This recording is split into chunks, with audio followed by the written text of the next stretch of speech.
Welcome to Recitation Chapter 1.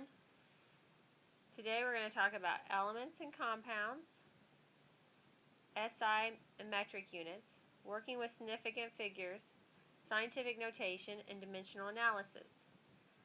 The recitation upload problems you are responsible for are problems 1-3, 1-4, 1-5, and 1-10.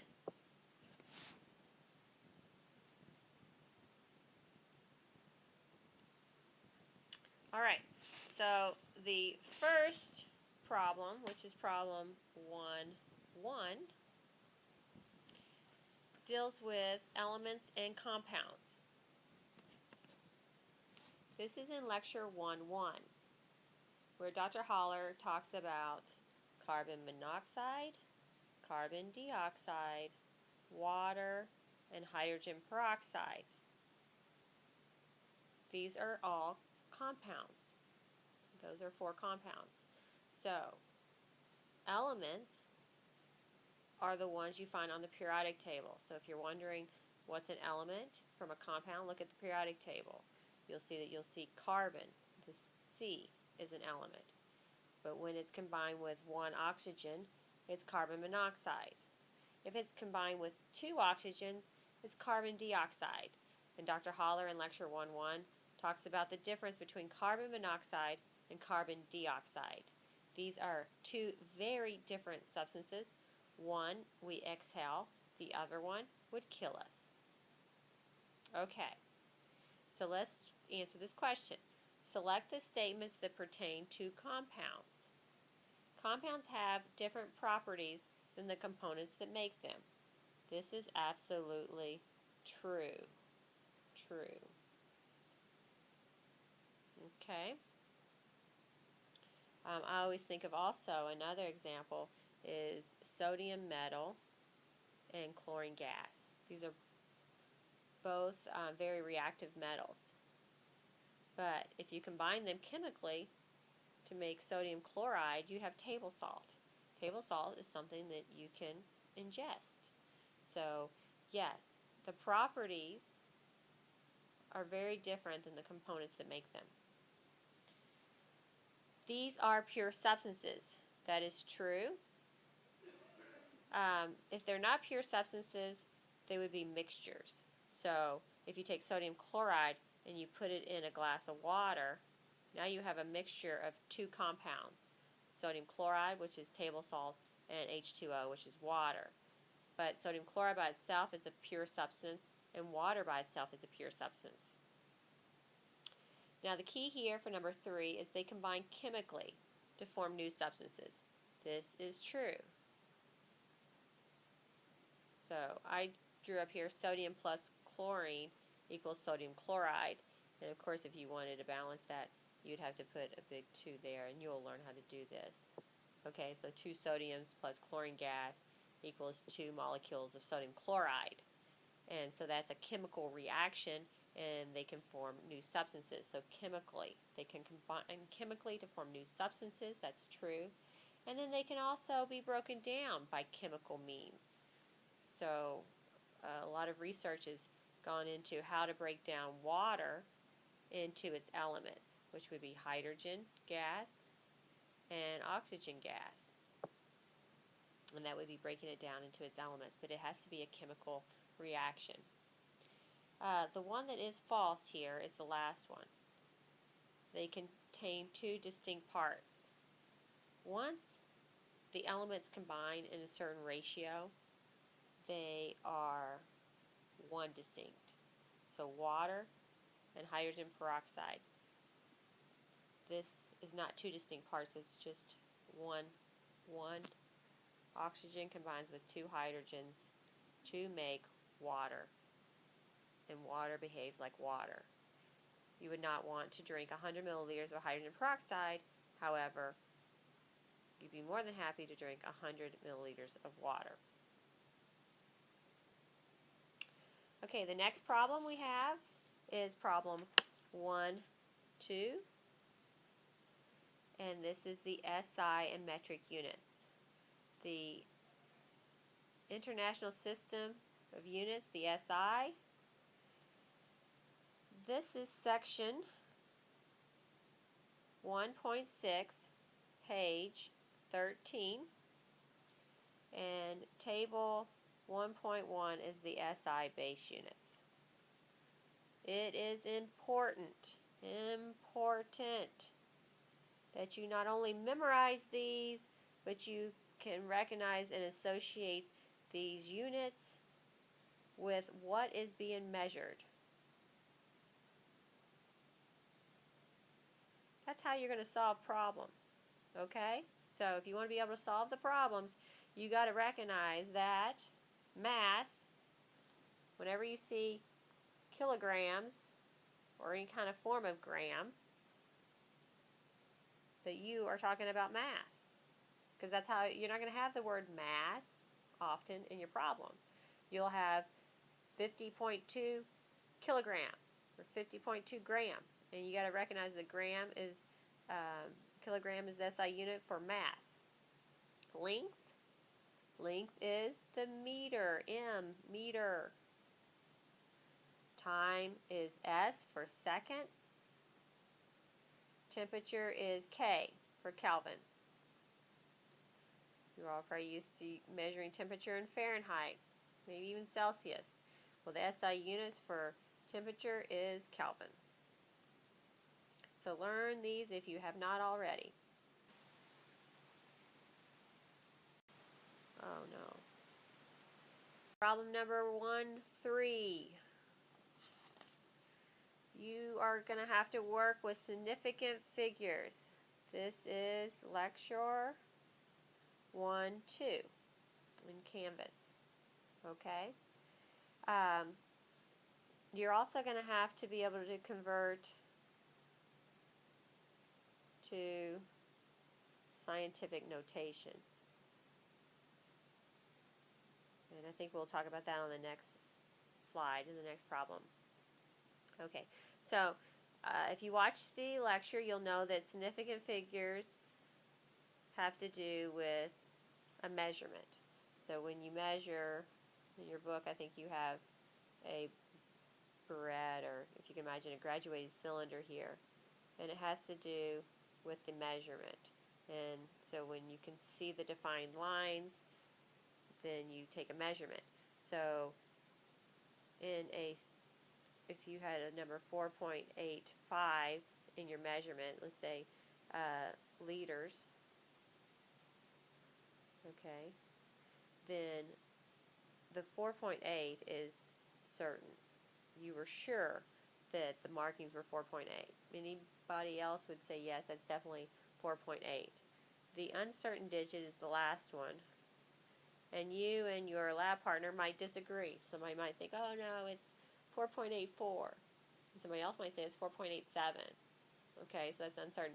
But in a measurement, that would be 3 significant figures. So when you're given a number, how do you know which numbers are significant versus non-significant? Well, you need to memorize your rules and be able to apply them on page 22. So, number 1, all non-zeros. They're significant. Okay? That is 1, 2, 3, 4, 5, 6, 7, 8, 9. Those are all significant. They're non-zeros. Second rule, interior zeros. The rest of them are going to talk about the zeros. Which zeros are significant? Interior zeros are significant. Number 3, this is the important one, leading zeros, not significant. These are the zeros to the left. Do you all remember that song that was real popular? To the left, everything you own to the left. That's the insignificant. She's breaking up, right? That's insignificant. Well, the zeros to the left are not significant. Those are pretty much the only zeros. They're not significant. That's basically, if you memorize number 3 and everything else is significant, you're good. Trailing zeros are the ones to the right. Those are going to be significant. And then the 5th rule is where you don't have a decimal. And we try to avoid that because then it's hard to tell whether you count those zeros to the right or not. Some people agree and disagree. Okay, so those are our rules. So if you look at this problem, your significant figure would definitely, 2 would be significant, right? Because it's a non-zero. So that's a significant figure. And to the right, that would also be significant. That 0 is significant. Now your insignificant ones are to the left. So these 2 zeros are insignificant. They're not significant.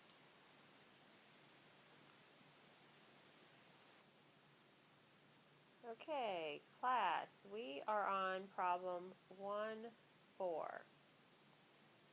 Working with significant figures and scientific notation. So this is lecture 1-2 and 1-3. Rounding, we're to round each number to 2 significant figures. That is in, how to do that is in lecture 1-3. So let's just look at these numbers real quick and apply what we already have learned from the previous problem. So, significant figures. A, how many significant figures are there in that problem written that way? They're all non-zeros. That would be 6 significant figures. B, the numbers to the left are insignificant. So that would have 4 significant figures. And C, the zeros in between the numbers are significant. So that would be 4 significant figures. In this problem, we want to round to 2 significant figures. So in our first problem, A, the easiest way to do this is to put it in scientific notation. And so scientific notation is a number, big N, times 10 to a little exponent, little n. Now n has to be a number between 1 and 9. So we move our decimal until the number is a number between 1 and 9.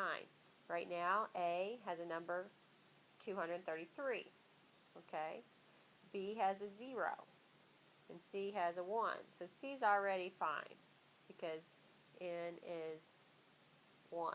And that is a number that falls between the range of 1 and 9. The little n here is the exponent of basically a place value where you move your decimal. Now, the way I memorize this is if n is going to be less than 0, which is negative, if your number is less than 1. So in problem A, 233, is that number less than 0? I mean less than 1? No, it's greater than 1. So that little n exponent is going to be positive. It'll be a positive value. So let's just do that. So when we move our decimal, we're going to move it 2 places because we want the n to be a number between 1 and 9. So it'll be 2 point, and then this is our rounding. And we want 2 significant figures. This is going to be 2.3 times 10. How many places do we move it? 1, 2. And it's going to be a positive value because that number, 233, is greater than 1. Okay, so it's positive. The 3, the question is when you're dealing with rounding, does the 3 stay 3 or do you go to 4? And the way you decide that is you look at the very next number, and if it's greater than or equal to 5, then you round up. So you would make the 3 a 4. In this case, it's a 3, so you leave it the same. Okay, so B. B, we're going to move our decimal 1, 2, 3 places. So it's going to be 2 point, in this case it's going to be 4. 2.4 times 10. You moved it 3 places, and you moved it to the right, and the number is less than 1, so it's going to be negative. Okay? So that's 0.002 is less than 1. It's a negative. So, and also if you move it to the right, you make it negative. You move it to the left, you make it positive. That's another way. These rules are all in your book. Now you notice that I rounded this 3. I rounded it to a 4.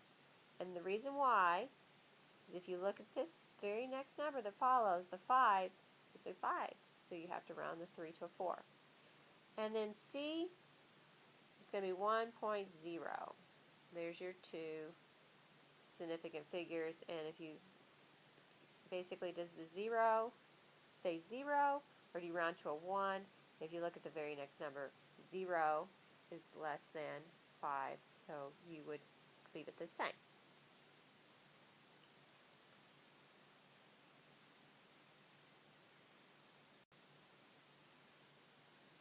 Alright, so our next problem is dimensional analysis. This is one of the most important sections of chapter 1 and actually for the whole course. Okay, we have 5 problems in chapter 1 for dimensional analysis. So this is problem 1-5. Okay, so the first thing you need to do is you need to recognize conversion factors. Conversion factors are things that equal, like 12 eggs equal 1 dozen. And sometimes conversion factors are ones you memorize. For example, you need to memorize some conversion factors in table 1.3, page 18. The ones that you're responsible for are in Canvas. For this problem, you're going to need to know 1 inch equals 2.54 centimeters. You will use that on a lot of these problems, so go ahead and memorize that for the course. And you'll need to know 1 pound equals 453.6 grams. Those are 2 conversion factors you need to memorize at this moment. Okay, now the other table you need to memorize and apply is table 1.2, page 17. And these are the prefixes for the metric system. In this case, this problem B should be nano. It's a typo. Nanometer. And so that's NM. And in table 1.2, you have 1 with 9 zeros, nanometers in 1 meter. So you need to learn how to toggle back and forth through nanometers to meters to centimeters. Okay, so that might take some practice if you don't know it already. Okay, sometimes you're given conversion factors within the problem. So you need to convert that. So a conversion factor in this problem is 76 pounds equals 153.5. Also, density can be used as a conversion factor. You have 13.534 grams equal 1 centimeter cubed. Now, the next thing you do after you gather all the conversion factors, you have to read your problem. Find the price. So what does it want? It wants the price. What is that? That is dollars. Okay, price is measured in dollars. And a conversion factor here, well, it's not a conversion factor, the given. The given is what you start with. And it's always, well, not always, mostly, but you're going to see a number and a unit. There's a number and a unit in the problem by itself. In this case, the number is 1 cubic inch. So that's 1 inch squared, cubed. Okay, that is where you start. Okay, so when you have your plan, conversion factor plan, okay, you start where you start. So here you're going to be starting at 1 inch cubed. Now, this is kind of the fun game, okay? Don't get stressed out. This is fun. You look at the conversion factors and you figure, okay, how am I going to get from inches to dollars? So here's an inch, and if you look at all of them, the only place you can go with inches is centimeters. So you're going to go to centimeters, and you're going to cube that, and I'll teach you how to do that. And then do you see another, oh, there, centimeters cubed. So we can go centimeters cubed to gram. All right, we can't go anywhere else, can we? And then we can go from gram to pound. There's gram to pound. And then we can go from pound to dollars. All right, so that is your conversion factor plan. So at this point, let's start working that problem. We start with 1, use some black, 1" cubed, and you put that over 1. And what you put on the top, you put on the bottom, because they're going to cancel out. And now we look at our conversions, and inch to centimeters. So we're going to use this conversion factor here, inch to centimeters. And we want to cube this. And what we do to the number, so when you put in the numbers, 1 gets cubed, and 2.54 is going to get cubed. So what's 1 times 1 times 1? Yeah, that's 1. It's no big deal there. But 2.54 times 2.54 times 2.54 is 16.39. So this is going to end up being 16.39. And you want to do that first thing so you don't make a silly mistake. Okay, so we got inches cubed cancel out. We don't want centimeters. Remember, we want dollars. So we're going to put that on the bottom, centimeters cubed. And we can go from centimeters cubed to gram. So we're going to do that. And then that way centimeters cancel out. Centimeter cubed divided by centimeter cubed. We don't want gram, so we're going to put gram on the bottom. And gram can go into pound. We've got this here, gram into pound. And then we don't want pound, so we're going to put pound on the bottom so they cancel out. And in this conversion factor, we have pound into dollars. And the pounds are going to cancel out. So now you can just put in your numbers. So what's our conversion factor? There are 453.6 grams. Okay, let's undo that one. Let's see.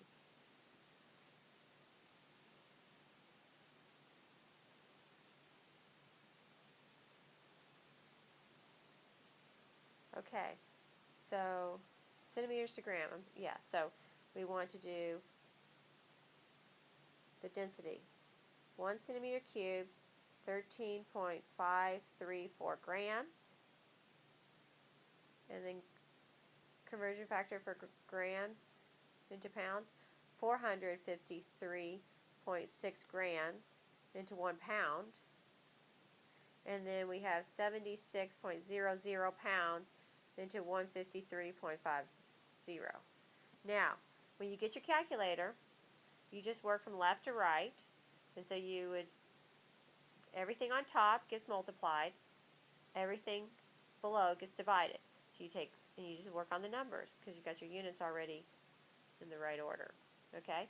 So 1 times 16.39 equals, times 13.534 equals, divide by 453.6 equals, times 153.5 divided by 76. The answer you should get is 0.9875. Now, and that's dollars. There's our units. How many significant figures should you report? Well, your problem, these are all multiplication and division, so you learn the rules. When you multiply and divide, your number has to have the least number of significant figures. Now, conversion factors and counting numbers have an infinite number of significant figures. So an infinite is a large number.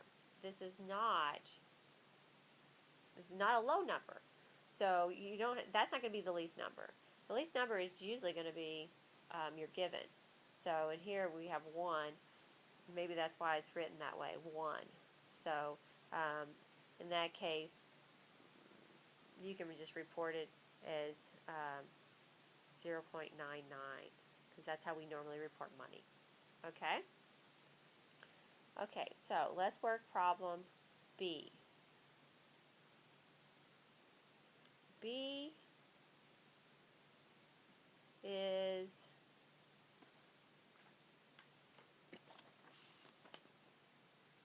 okay, problem B is still problem 1.5. Okay, just making sure. So we're still on problem 1.5 and it's problem B.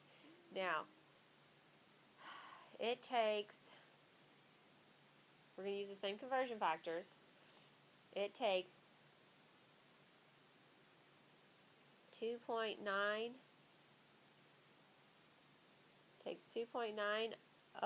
cubic inches of mercury to make 1 nanometer. So we're given a new conversion factor. So not only do we keep the ones we have above, but now we have 2.900 inches cubed equals 1 nanometer. So let's put this in blue. And then we have still the same conversion factors above. Now let's read the problem. What's it looking for? We'll put this in red. Find the price, so we want dollar signs again, of mercury used to make 15 nanometers, okay? The 15 nanometers is our given. So what is our conversion plan? Okay, our conversion plan, CF plan for this problem, is going to be, okay, so we're at the point where we're doing conversion plan. So what's our conversion plan here? We're going to use the conversion factor plan. We will start with our given, which is 15 nanometers. So we're going to start with nanometers. And the new conversion factor we have is for 1 nanometer, there's 2.900 inches cubed. So we're going to go to inches cubed on that. And then we can go from inches to centimeters, right? Here.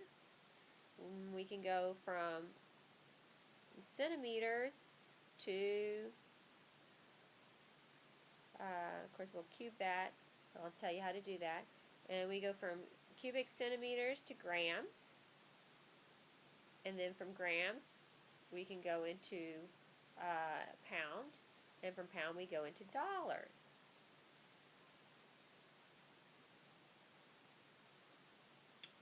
Okay, so let's set that up. So we start with our given, 15 nanometer over 1, and we want the nanometer to cancel out, so we're going to put nanometer on bottom, and we're going from nanometer to our new conversion factor to inches cubed, and then we don't want inches cubed, so we're going to put that on bottom so they cancel out, and we can go from inches to centimeters. We're going to cube that.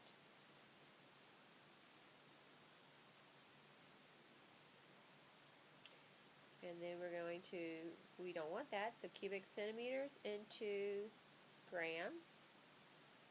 We don't want grams, so we're going to go from grams into pound. And then we're going from pound into dollars. And that is exactly what we want. So now we put in our numbers. So our numbers for, make sure the numbers go with the unit. So 1 goes with nanometer, 2.900 cubic inches. If we don't get the right number with the right unit, we'll get the wrong answer. Okay, and here we have 1. Now, see, this is an inch equals cubic centimeter, so this has to be cubed. Remember we talked about 1 times 1 times 1 times 1 is 1. Doesn't make a difference there, but 2.54 cubed is going to make a difference. So if you take 2.54 times 2.54 times 2.54, that number ends up being 16.387. So this is going to be, when you work that out, it's going to be 16.387. And that's the number you're going to work with when you solve the problem. Okay, so then we look at our other conversion factor, 1 centimeter cubed. This is our density, 13.534 grams of mercury. And then this is one I told you to memorize, 453.6 grams into 1 pound. And then we have 76 pounds. We got that for the problem. 153.50. Now, you add this to your calculator. You put this in your calculator.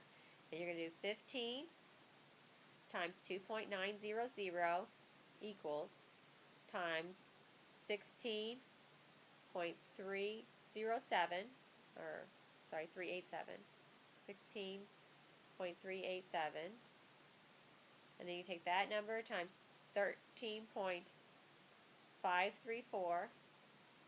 That number divided by, it's on bottom, 453.6.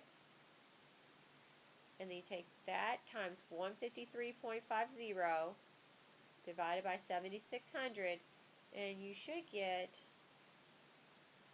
$42,958.2. And you want to report this to the least number of significant figures. In this case, it is 2, right?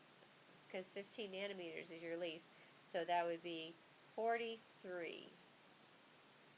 And I wouldn't put a decimal there because I'd want 2, so it would be 43. Okay, so now for dimensional analysis problem 1.6. This is problem 1.6.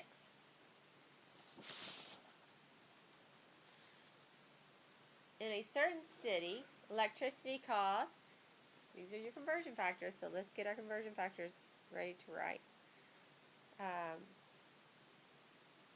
13 cents, $0.13. There's your unit. Per, the equals, per means like divided by equals per 1 kilowatt hour. Okay, when there's no number there, you can put the number 1. What is the annual cost? This is your question. What is the annual cost? That's in a year, right? That's why they give you this conversion factor here. So let's write that one out there. We get all our conversion factors. 1 year equals 365 days. What is the annual cost for electricity to power a lamppost for 5.50 hours per day?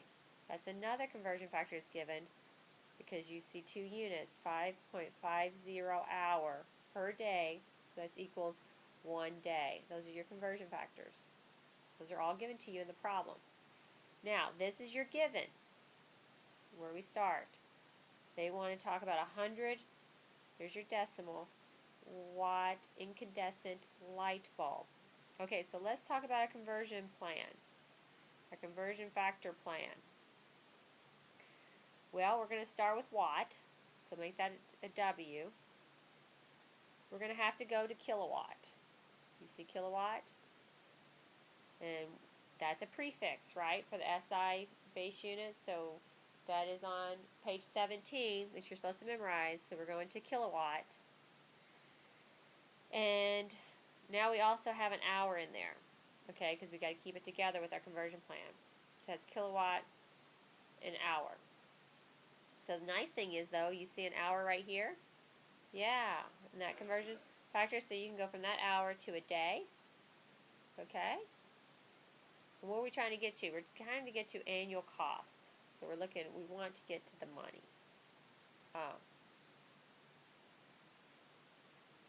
And we want to get to the money for the annual. So the nice thing is we're already at money here, because if you look at that, that's money per kilowatt. So we're at the money, but we got to get to annual. So we're going from a day, and we can go from day to a year. All right, so that's our conversion factor plan. So let's go. So let's put our given, 100 watt, put that over 1 as always, and then we're going to put watt on the bottom because we want it to cancel out. And we're going to go to kilowatt first. Okay, so we got to go to kilowatt. And then after we go to kilowatt, then we're going to come in here and we're going to go to kilowatt per hour. And then that goes into money, right? There's the dollars. So we're going to use that conversion factor dollars per kilowatt per hour, and then we're going from hour to day. So we got hour here. This is hour. So to get that to cancel out, we're going to put hour up here. Excuse me. And then hour into day. And then we don't want day, so we're going to put day here into year. Now I didn't put the conversion factor in here, but how many hours in a day? That's right, 24 hours equals 1 day, so you'll need that. Okay, let's put our numbers in now. Okay? Kilowatt. Well, you should memorize that your base unit here in this case is watt. And so how many kilowatts are in a watt? Well, kilo is a bigger number. Kilo is the bigger number. And I always remember that you're dealing with 3 zeros with kilo. This is how I do it. Okay? So the big number goes with the small unit. Small prefix unit. So here you're going to have 1,000 watts into 1 kilowatt. Okay? So there you go ahead and get 1,000 watts into 1 kilowatt. And then this is what's given to you in the problem. 1 kilowatt hour is 13 cents. And then we remembered, I think we learned it probably in preschool, well, maybe elementary school, that there's 24 hours in 1 day. And then it's given here that we have 365 days in 1 year. Okay, so when you put this in your calculator, you're going to take 100 divided by 1,000 times 0.13 times 24 times 365. And that should give you an answer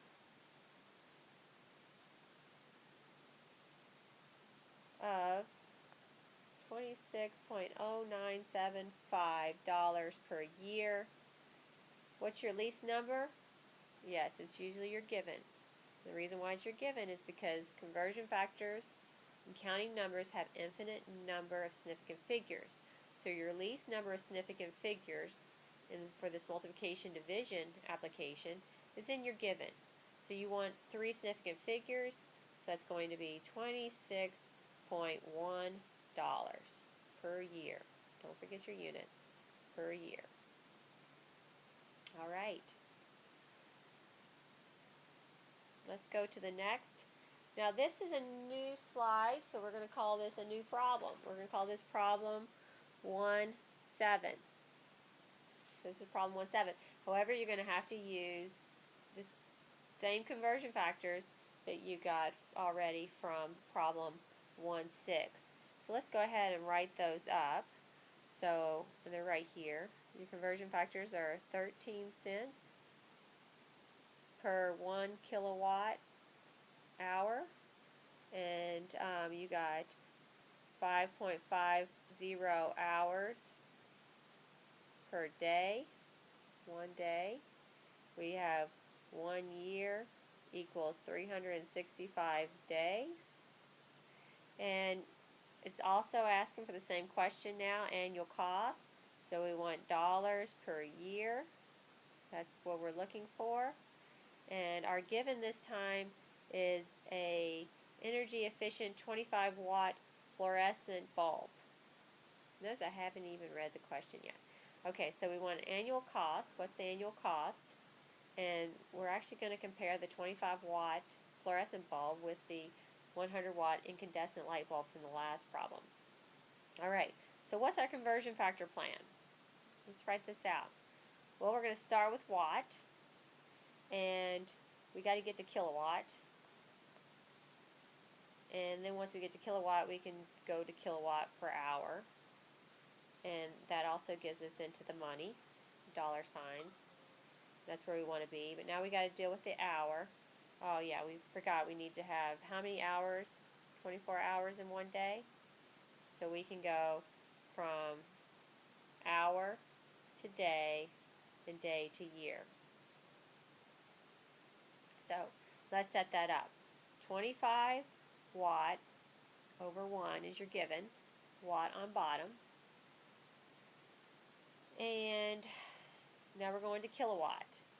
And if you remember, that's 1,000 watts, or 1 kilowatt.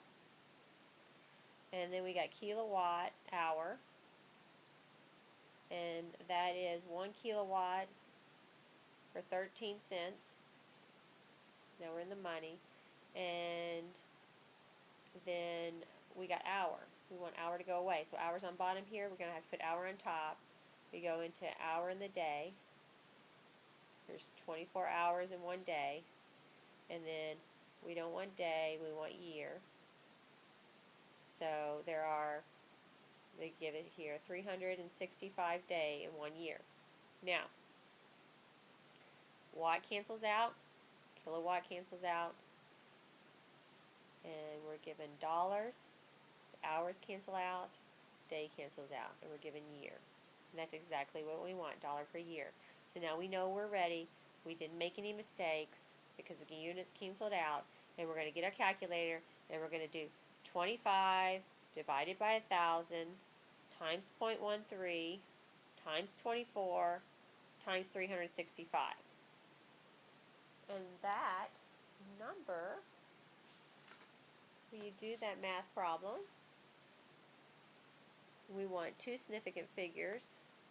So it's going to be $6.5 per year.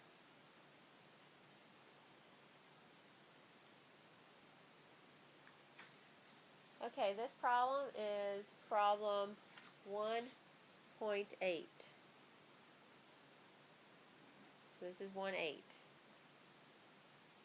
Our conversion factors, the same ones. Alright, so the same ones as we did were in part C of this problem. So let's do our conversion factors. We'll just copy these back over. This is good to see the conversion factors. 0.13 and 1 kilowatt hour, 365 day in 1 year, 5.50 hour equals 1 day. Remember, we need 24 hours in 1 day, and then we have 365 day equals 1 year. Okay, so those are our conversion factors we're going to need. And what's our conversion factor plan? Well, let's figure out what our given is. What is the annual cost? So once again, we're looking for dollars per year, annual cost. And where are we starting? So in C, a typical incandescent light bulb costs $89 and lasts for about a year. So they're saying that's a conversion factor there. So let's call this I for the incandescent light bulb. And it costs 89 cents per year. So that's for 1 year. And a typical energy efficient fluorescent, we'll call this F, costs about $3.49 for 3 years. So that's going to be divided by 3 years. Is the additional cost of the fluorescent bulb justified? Alright, so what is our given? That is a little difficult. We have to convert this to a common unit to compare. Remember when they taught you in elementary math that you can only add apples to apples? You can't add apples to oranges. You can only count the same units. So I think what we're asking for then here, a unit to compare would be the amount of kilowatt. So let's make our given the amount, which is kilowatt, okay, for each. So that means we need to go to kilowatt.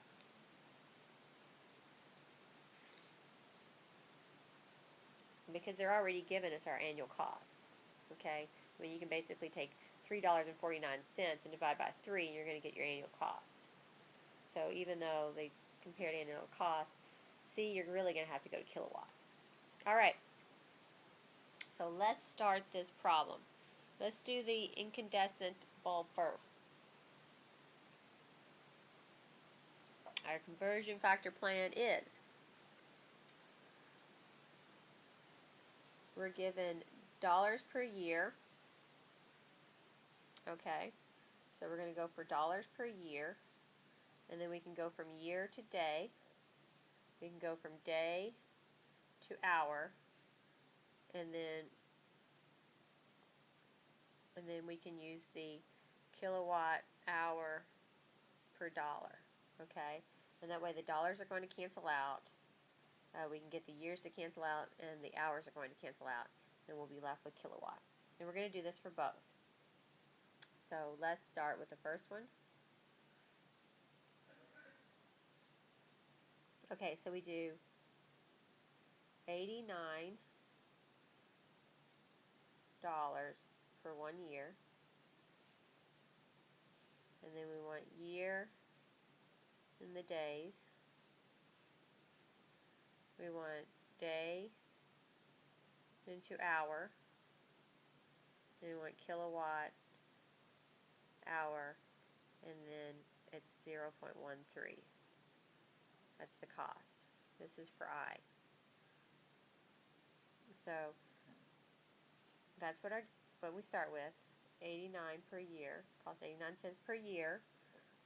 We have 365 day for 1 year. We have 24 hours in 1 day. And then in a certain city, electricity costs 13 cents per kilowatt. So that's a 1. And so when you take 0.89 divided by 365 divided by 24 divided by 13 cents, your answer should be 0.00341 kilowatt for the incandescent light bulb. Alright, now we are going to do the fluorescent light bulb. So the fluorescent light bulb uses $3.49 per 3 year. We're going to do the same conversion factors, okay? So we want to cancel out the year. So just like we had year here, we want to cancel out the year. And we want the days to go away. So we have day at the bottom. We got to have day up here at the top per hour, and then kilowatt hour times 13 cents. Alright, so let's put in our numbers. We have 365 day in 1 year. We have 24 hours in 1 day, and then we have 13 cents per kilowatt. So if we put in our calculator 3.49 divided by 3 divided by 365 divided by 24 divided by 0.13,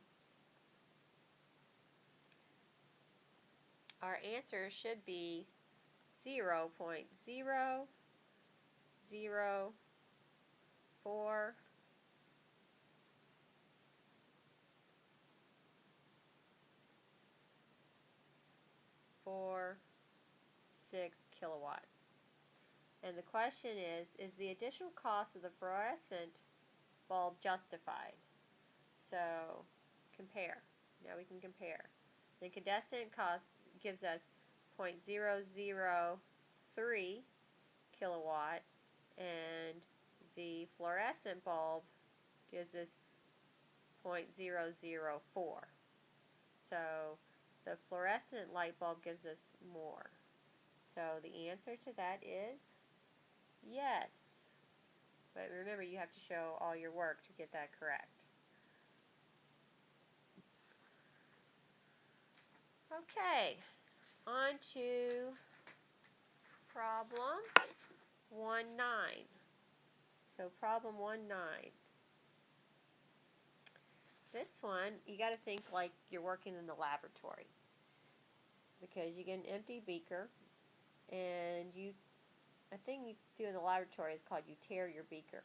So the beaker tare weight when it's empty is 46.77 grams. Now the question is, when completely filled with water, the beaker and its contents have a total mass of 340.05 grams. So this is beaker plus water. So we need to subtract the tare weight, which is just your beaker, to get the mass of the water. So 340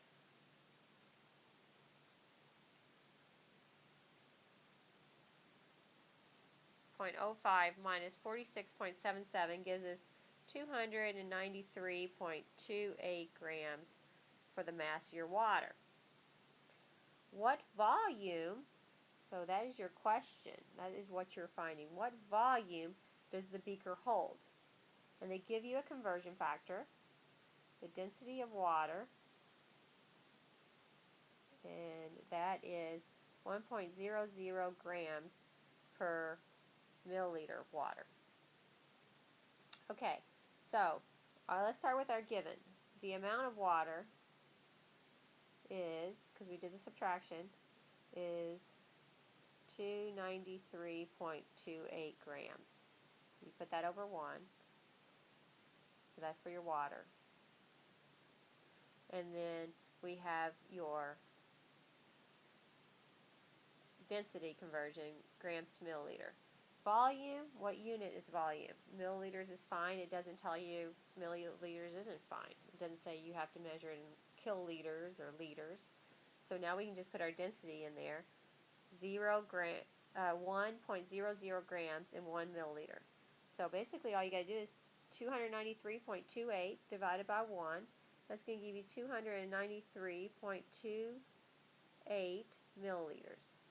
Now what's the significant figures to report is very important here because this is a lab. It's in your given. Okay, so here your measurement is 4 significant figures and the mass is 5 significant figures. So what's least? 4. So you want to report this to 4 significant figures, 293.3 milliliters. And notice that I rounded the 2 up to a 3, and that's because this is an 8 here. And an 8 would round that 2 to a 3. Okay, so that's the answer to that problem. Okay, the last problem here is for this set. No, we have one more. Okay, so this is problem 110. 110. And it's part B of the beaker. So, we still have, let's carry over the mass of the water, the mass of the water from the subtraction is 293.28 grams. Okay, that's your mass. How much would the beaker and its contents weigh if completely filled with mercury? Okay. So now they give you the density is 13.5 grams of mercury equals 1 milliliter of mercury. And what was the volume? What is the volume of the beaker? Because it says it's completely filled. Remember, that was our answer, right? So our answer from the previous problem says our beaker holds 293.3 milliliters.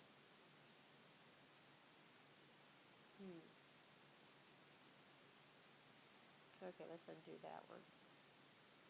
Oh, that's what I wanted to do. Okay. Here. We'll just go on through that. Okay, 293.3 milliliters is the total volume of the beaker. So, if we basically, we want how much does it weigh, okay? So this question is asking weight, so it wants grams. And we have grams in the density here. And we have the volume of the beaker, so that's what we start with. And we can go from milliliters to grams using density. And for 13.5 grams of mercury for 1 milliliter. So you take 293.3 times 13.5 grams. You should get 4,026.78 grams of mercury. And once again, we have 4 significant figures. Here we have the density of 3, but density, we're going to go with 4.27 grams. The reason why we're going to go with 4 is because that's our measurement in the lab. Was the beaker weighed 46.77 grams. The density here is a conversion factor, so technically that would have infinite number. So just so you know, that's pretty heavy, 4,027 grams of mercury, whereas the water weighed 293. So mercury weighs more, right? All right. Okay, now for the last problem, and that is problem 111 of this set. Okay, so I like to draw a picture here because we're talking about our front lawn. Our front lawn is 19.0 feet wide, and the width, so that's width, and it is 20.0 feet long. Now we're getting snow. It says each square foot, so we're just looking at a square foot here. That's just a little square. Each square foot, this is a conversion factor, accumulates 1,150 snow, which is called snowflake, every minute. So that equals 1 minute. So and that is each square foot. So that's also per square foot. So that's foot squared. So that's like 1150. We'll call it SF for snowflake, per 1 minute square foot. Okay? So that's that conversion factor. Now the question is, how much snow in kilograms? So they actually want kilograms. They want a mass of snow, of SF, snowflake, accumulates on your lawn. Now they want the entire lawn, not just the square foot, but they want all of it per hour. So how much kilograms, so what do they want? Kilograms on your lawn. So I'm going to put over a lawn per hour. Okay, so that's hour. So we have minute per square foot, and we want kilograms lawn per hour. So this is why, a lot of times too, when I work on these problems, I'm like, why are they giving me the dimension of my lawn? So when you get something like that, look for opportunities to use that to solve the problem. Okay? So in this area, lawn is going to be the area. And notice this is feet, and then when we do square foot, that's squared. So, and just like the area formula where you got length times width, you're going to take the area is going to be 19.0 feet times 20.0 feet. And that answer should be, what do you get? 380 feet squared. So that equals your lawn. This is what your lawn is. So lawn equals. That's going to end up being one of your conversion factors. Okay, so now let's go for our conversion factor plan. What's our plan? Well, we got our given is our number of snowflakes. Our number of snowflakes per minute per square foot. Okay, that's our given. And we now have to look at the units. We want kilograms per lawn per hour. So we got to go with a number. How are we going to go from number to grams?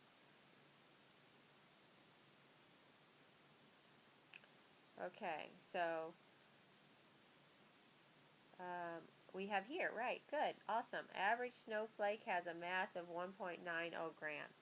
So let's write that conversion factor. 1.90 milligrams equal 1 snowflake. Okay? So we can go from the number of snowflakes to milligram. Go back to blue. Milligram of snowflake. And then we can go from milligrams to gram to kilogram. We want kilogram. And that takes care of our number of snowflakes. We also have minute. So, and they want hour.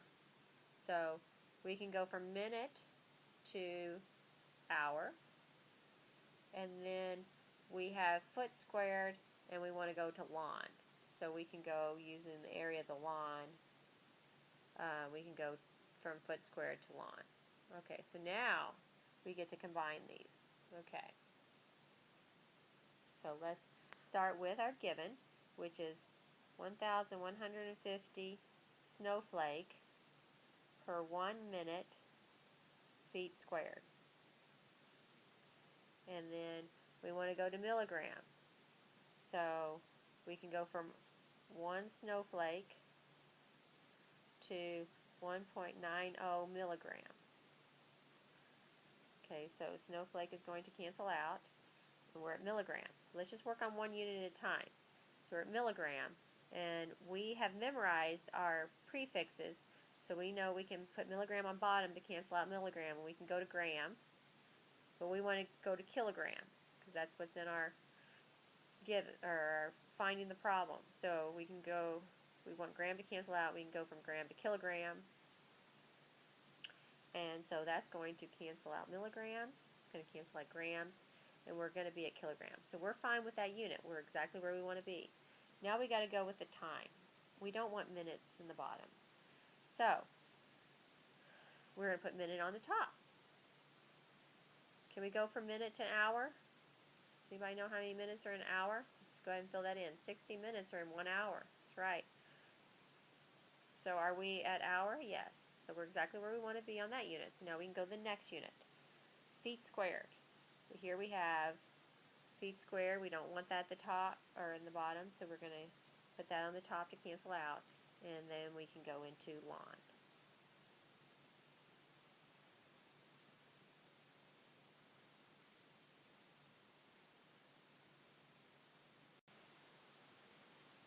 Okay, so where are we now? Okay, we were working on foot squared. So